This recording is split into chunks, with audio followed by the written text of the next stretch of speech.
guys, this is Barb with Inspire Me 360, and in this video I want to talk specifically about the particular time that we're in right now in terms of the cycles of human consciousness and human evolution. And specifically, I want to talk about this age of mirrors.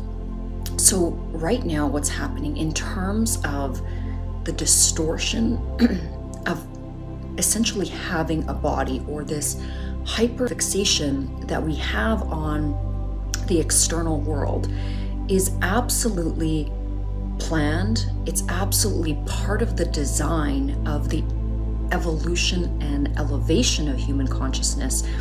And this time of mirrors, or mirroring, is essentially for us to acutely understand what it is that physical reality, or that aspect of what is temporal, really isn't the focus, or shouldn't be the focal point of our consciousness. It is how we start to assimilate the lessons of the higher dimensional realities, and to truly come to the understanding that what we are is an energy. So by becoming so hyper-focused on the exterior, on the external, on things like social media and the instant gratification, or that semi-addiction to validation through our external world, we're forced to come to the realization over and over and over again, or to some degree, if our consciousness is calibrating in those lower states, we really are not coming to the realization. But it's kind of like that mouse in the experiment that keeps, pushing the lever for another hit of that medication, finally realizing that that is truly its demise. So what are we gaining from this time of hyperfixation on our external reality? Well, we're gaining insight. We're understanding through the mechanism of contrast what true peace, joy, and that emanation of unconditional love truly is, through the experiential consumption of absolutely what it is not. So let me utilize or give you a little bit of an example of this. Okay, so if we understand social media platforms and digital platforms, where essentially we can consume an unlimited amount of imagery of whatever it is that could be understood as lower vibrational energy. So when the mind, or the ego, the consciousness, is continually seeking this reward validation through the consumption of, again, images of beauty, images of whether it be pornography or lustful images, all of these things actually don't feed our soul. But that's the very reason why the divine allows us to dip into these lower vibrational levels, so that we can learn these lessons really fundamentally at a soul core level. It's not, when you think about true divine love, it is important as well to realize that when we seek extreme variety, and when we are always essentially pinging to that new experience, what we lose, or what we give up in that kind of desperate search for this continual newness, is the depth. The depth and the beauty that experiencing one particular thing in its totality, you lose that. You lose that type of connection, or that opportunity of a very rare, deep, all-encompassing experience of what love is, for a superficial dipping in and out of something that could never be love. It's only ever surface level. But again, this is what we are here to experience. This is what we are here to decide about. It is what our consciousness, or is truly what consciousness desires, is a deeper and deeper and more fulfilling understanding of oneness, or is it a more superficial understanding of many things that will never actually go that deep? And there's not necessarily a wrong or right answer in terms of what one should acclimate to or what one should be polarized towards. Everything in terms of experience, in terms of existence, is always the journey of that particular soul.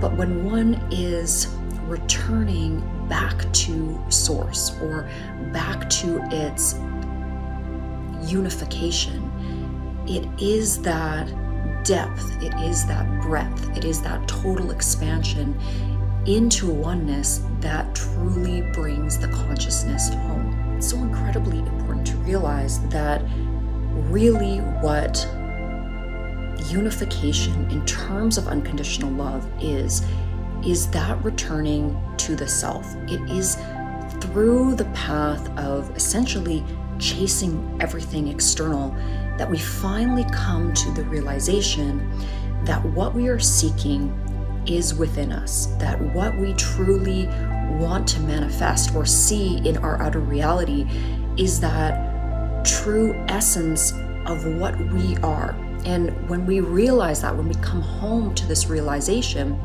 we start to have a knowing within that everything external, all of the feeds, the reels, the images, whatever it is, all of that which we can consume and divert our attention from is actually the opposite of the path to inner peace. And that when we become truly grounded within our own soul, within our own spirituality, and that journey, that communion, that connection with divine love, that's where we start to really settle into understanding the nature of our own energy and understanding the nature of our own eternal existence. Because once we understand this, we let go, we surrender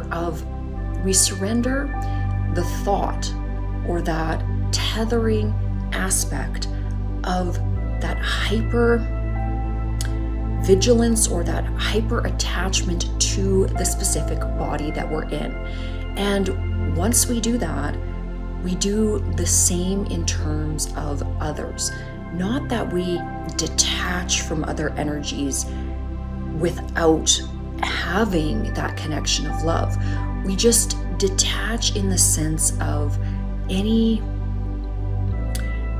attachment to suffering, attachment to needing, attachment to clinging or chasing. And when we do that, we settle back into our own energy, our own divine energy. And we realize that this lifetime, or any lifetime, any subsequent lifetime, is all about a deep learning, a deep journey, and a deep experience of beingness.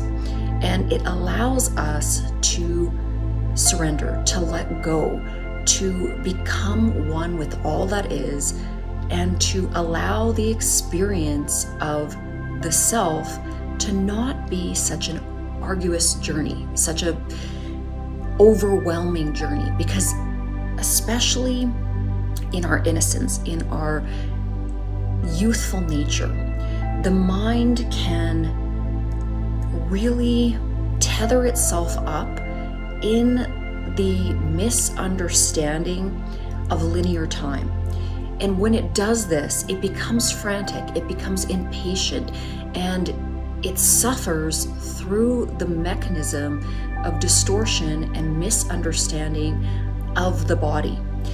When it only associates, when your consciousness only associates what you are with a body form, it becomes very frightened and it becomes very afraid, because what it sees is that a body is temporal. A body will disintegrate. It will cease to exist. And so therefore, when it is only seeing reality through the lens of the body, it becomes very fearful. And this is, again, what we see in these very lower centers of consciousness. We find that the lens through which consciousness perceives is through a lens of scarcity, fear, the delineation of time-space whereby things break down. There are beginnings and endings that cause us suffering. And it is only through the connection to our eternal nature, to God, that we transcend this suffering. We transcend the aspect or the reality of our now, to understand that now is a constant state that we have always been existing in. So truly now, the time that we are existing in terms of the energies of planet Earth, is a time of balancing. It's a time of extremes where previously what consciousness could experience was much more compressed. You know, we didn't have the same amount of access to all of our desires, to all of the things that the ego could latch onto in its immediacy. And through opening up all of that which ego seeks and making it really accessible, it forces our consciousness to ask these deep questions, to ask the really core questions about what it is we are seeking. And by essentially that energy of free will, that ability for all of the rules to be loosened up, or for us to essentially have no rules around our conduct or around judgment, and having this proverbial free-for-all in terms of experience, we can then accurately decide what that life, what that experience of peace, joy, love, unity means for us. And every path is specifically going to be individual, but I believe it leads us back to a place of realization where understanding that when certain things are not acutely accessible, and when there is this balance of a waiting, a longing, a mystery surrounding certain aspects, there is a deepening of experience. So if we can look back to other historical periods where things weren't as accessible, where you had to maybe wait a year for a letter from somebody that was your beloved, or if you had to, you know, go on horseback for several months or travel on a ship to go to a new land, there was that element of adventure. There was that time delay, which provided consciousness and the imagination of each and every incarnate being that ability for their consciousness to naturally expand.